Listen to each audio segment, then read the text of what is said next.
Hey guys, welcome back. Listen, let's address the elephant in the room. I am getting a ton of pushback, criticism, and entirely fair concerns from you guys in the comment section right now, all based on and calling me out over the fact that I did not address the Samsung preliminary guidance in my first video tonight. The reality for that, guys, was because I wanted to watch the U.S. soccer game, got my video out earlier before the Samsung earnings hit the tape.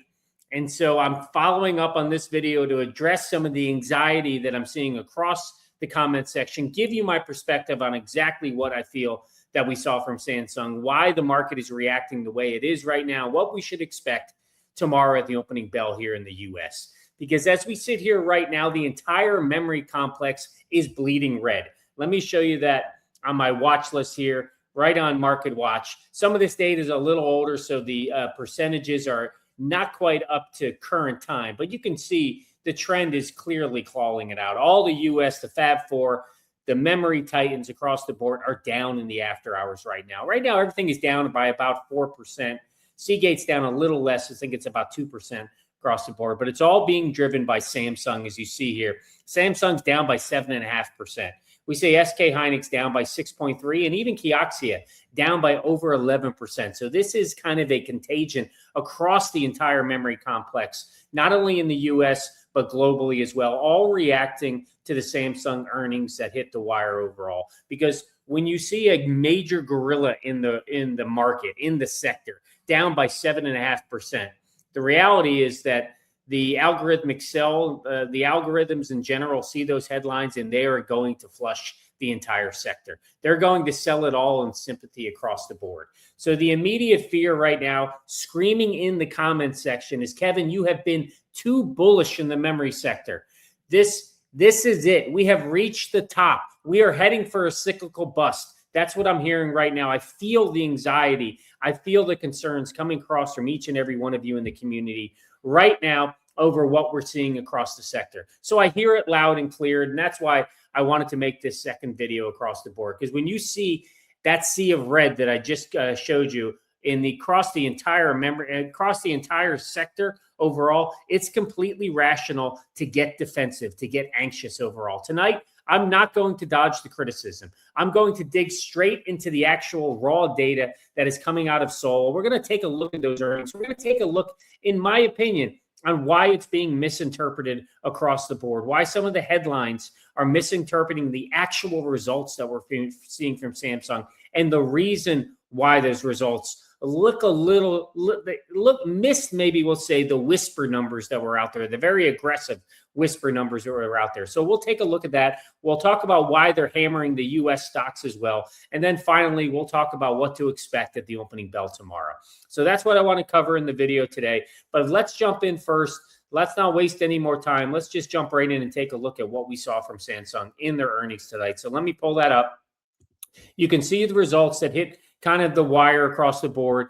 I'm going to show you two different articles because it's interesting to me. Both are Korean resources or headlines or newspapers. It's interesting the different takes that you see within the media. So this one clearly says that Samsung Electronics stock dropped 7.5% on earnings miss. KOSPI falls 5.5%. Triggers circuit breaker as semiconductor headline declines. Guys, the reality for Samsung is they delivered historic numbers. So their consolidated sales was 171 trillion Korean won, which is about 112 billion US dollars. And their operating profit was just over 89 trillion Korean won, which is it's about 58.5 billion US dollars. So they clearly exceeded expectations. But let's just walk through and see what these headlines are saying. So you can see here, this one, the Chosen Daily, is clearly saying miss multiple times. Look at this second paragraph, earnings miss. So the company reported record high consolidated revenue of 121 trillion won, an operating profit of 89.4 trillion won, but they're mentioning earnings miss across the board, even though they do acknowledge that it actually exceeded expectations. I think they do in this one. Maybe it's in the next one, but you can see in these paragraphs below just the impact. SK Hynix down. Samsung Electronics down. The index is down by 5.5%. Kioxia also fell. We saw 11%. They said here 9.7. And we're seeing the U.S. sector being pulled down based on these results as well. We even saw Morgan Stanley come on Bloomberg TV and say semiconductor rally has entered a phase of speed adjustment. So that also is a headline that I think just triggered some algorithmic selling across the board when we take a look at our sectors. But look at the results from Samsung. Just look at their operating profit from where it was to where it got to 89.4. And clearly you see Security Industries has labeled results as an earnings miss, while the operating profit exceeded market consensus of 85 trillion won. It fell short of some optimistic expectations. And these are whisper numbers that were set by analysts, not guidance set by the company. Analysts of 90 to 100 trillion Korean won. Although the results set records driven by memory supercycle and expanded sales of high bandwidth memory, the material impact was diminished to the overly high prior expectations. Now, let me jump over and show you another article, also from Korea, Star News, and just take a look at the difference in the headlines here. We see Samsung Electronics sales hit 171 trillion won, operating profit reaches 89.4 trillion won, record high. Very different headline across the board that you see from both of these resources, both of these newspapers. And here you can see on the 7th, Samsung announced preliminary consolidated results of second quarter of 121 trillion won, operating profit of 89.4. Take a look at this. Compared to the same period last year, sales surged by 129%, while operating profit rocketed by over 1,800%. These results represent a significant earnings surprise, far exceeding market expectations. Boy, that is a different read from this resource compared to the other one. I called it a miss. This is actually mentioning it's an earnings surprise. The consensus estimate for Samsung's Electronics second quarter profit was supposed to be 169.4 trillion won and operating profit of 85.5. Actual results exceeded forecasts by 2 trillion won in sales and 4 trillion won in operating profit. Samsung, they mentioned that their second quarter profit more than doubled its full year operating profit from last year. And there's a piece that I want to get to in here because I think it's right here. It's this part. Notably, and this is the reason, guys, when accounting for provisions estimated at 15 to 20 trillion won to fund performance bonuses agreed upon between labor and management, the actual operating profit is believed to have exceeded 100 trillion won. So that is a huge difference from reality into what the news media is pushing. The headlines are being kind of, I would say, you could misinterpret them. They're not being intellectually honest when you say earnings miss across the board. I think it's an unfortunate circumstance, but it is a reality that we see right now in the market. We're seeing, sales rocketed by almost 130%. The operating profit up by 1,800%. They are generally, Samsung actually more operating profit in this quarter than they did in the entire consecutive calendar years of 2023, 2024, and 2025 combined. That should show you the impact and the demand and the pricing power we're seeing in the market right now for these memory providers. Furthermore, they beat the compiled market estimate, the consensus of 85 trillion won. So the stock is getting absolutely slaughtered right now. If I pull it up, you can see what's happening, down by 7.78% right now overall, real time. They're being hammered because of the whisper number trap. In the weeks leading up to this print, institutional analysts kept raising the bar. The whisper numbers, the unpublicized expectations passed around the institutional trading desk kept creeping higher and higher, got up to 95 trillion, even 100 trillion won. Because Samsung didn't cross that triple-digit threshold, they didn't cross these artificially set numbers by the analysts, not by the company's guidance as the company guidance. Because of that, the algorithmic programs immediately flagged it as an earnings miss. The headline said that as well. We even saw, as I mentioned, we saw Morgan Stanley come on Bloomberg TV with a very kind of bearish sentiment overall. But if we pull back the curtain, just as we did, and we look at those whisper numbers, why they missed those whisper numbers, the bearish narrative, in my opinion, completely falls apart. Samsung didn't miss because of a drop in chip demand. They didn't miss because of falling prices. According to the institutional intelligence on the ground in Seoul, Samsung had to book a massive one-time provision of roughly 15 to 20 trillion won specifically to fund employee performance bonuses, and incentive packages that were negotiated back in the May and June timeframe. So think about the mechanics of that. If you strip away that one-time internal labor accounting adjustment, Samsung's real underlying operational profit probably cleared 105 trillion won. Imagine what the headlines would say then. Imagine what we would see happening with the memory sector right now if we didn't have those performance bonuses baked into this quarterly performance. It would be a completely different story. But the reality, guys, is the fundamentals haven't changed. The demand haven't changed. The core business didn't miss for Samsung. The accounting line missed across the board. So why are we seeing this bonus provision? Why is it affecting Micron and the other stocks here in the U.S.? Because let's take a look. You see Micron in the after hours right now is down by $45, about 4.5%. If you look over on the right side of the screen, you'll see that SanDisk is down by about 4.5%. Western Digital about 4%. We also see Seagate, as I mentioned, is a little less. It's down by 2.3% across the board. So why are we seeing these stocks kind of move down and sell off in the after hours? Why is the selling pressure so synchronized across the board? Because Kioxia is down by 11% as well.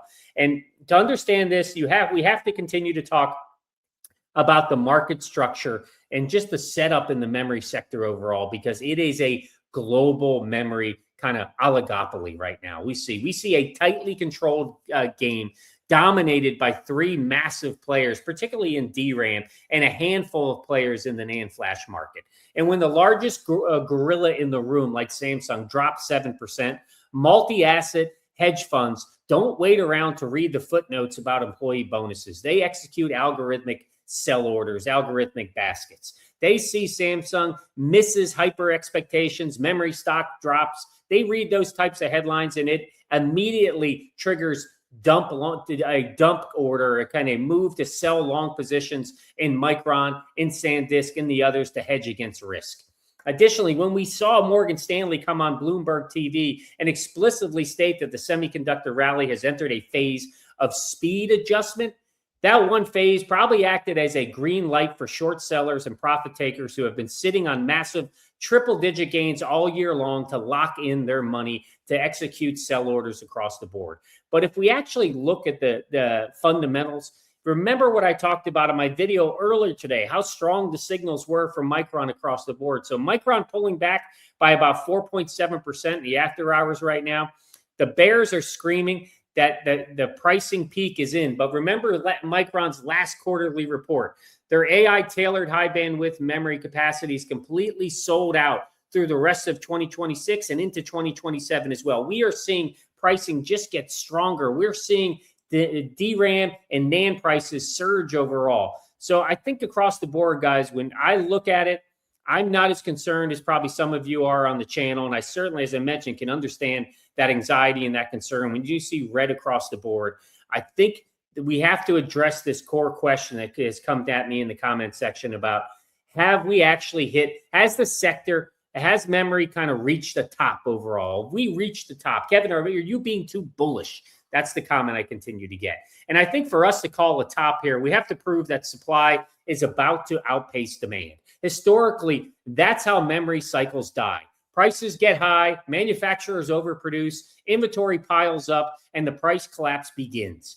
But when you look at the structural reality that we see right now in the current market, Citigroup's lead semiconductor analyst, Peter Lee, put out a note explicitly stating that memory fundamentals remain fully intact because server DRAM pricing is actively outperforming due to brutal, unyielding server CPU and GPU demand. Furthermore, memory contract prices for this quarter are already projected to climb another 24% for DRAM and 25% for NAND. You do not see a sequential price hike of 25% in a market that has peaked. The physical reality of advanced packaging that we talked about earlier today with TSMC, HBM production yields, and the multi-year timelines required to build out new fabs mean that supply is completely locked down. The industry cannot overproduce even if it wants to right now. What we are witnessing right now isn't a fundamental cyclical reversal. It is a violent textbook technical correction of a secular bull market. The market was incredibly overbought. We know that. Expectations have been set to perfection for this sector across the board. And that one-time bonus payout of South Korea provided the perfect excuse for big money to shake the tree and flush out retail leverage. So how do we trade this tomorrow morning? What is this going to look like at the opening bell tomorrow? What do we have to prepare for the rest of the week? Here's my opinion, my tactical playbook that I would recommend for the viewers on this channel. First, expect a highly volatile red opening bell tomorrow morning. The after hours momentum will likely carry over into the morning session. Do not panic. Do not panic sell into the first 30 minutes of the market chaos. That morning flush is typically where institutional investors search for liquidity to accumulate shares at a discount. So do not give up your shares at a discount to the institutional investors. Second, watch for key technical support lines.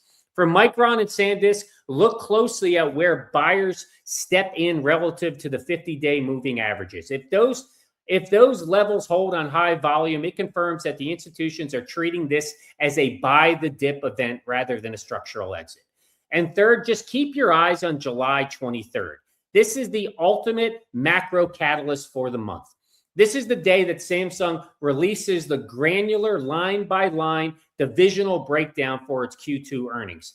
That is when the market will get the exact margin numbers for the semiconductor unit and explicit guidance for the third quarter. If they confirm the pricing power is accelerating into Q3, the entire after hours drop will look like a blip on the chart. And you listen, guys, though in reality, I want to thank each and every one of you on the channel for dropping those comments, for letting me know what you need to hear tonight, to letting me know the anxiety that you were feeling right in this moment. I really do love that type of feedback. Your skepticism overall keeps this channel sharp, and questioning the thesis is exactly how we avoid being blinded by bias. The numbers show the memory engine is firing on all cylinders, but tomorrow, the market is no question, it is going to test our conviction. So make sure you hold strong. In my opinion, do what's best for you, but don't let this noise shake you out of your core positions. Guys, I hope you appreciate it. I hope you learned something on this video. I hope this video helped, and I look forward to seeing you tomorrow after the closing.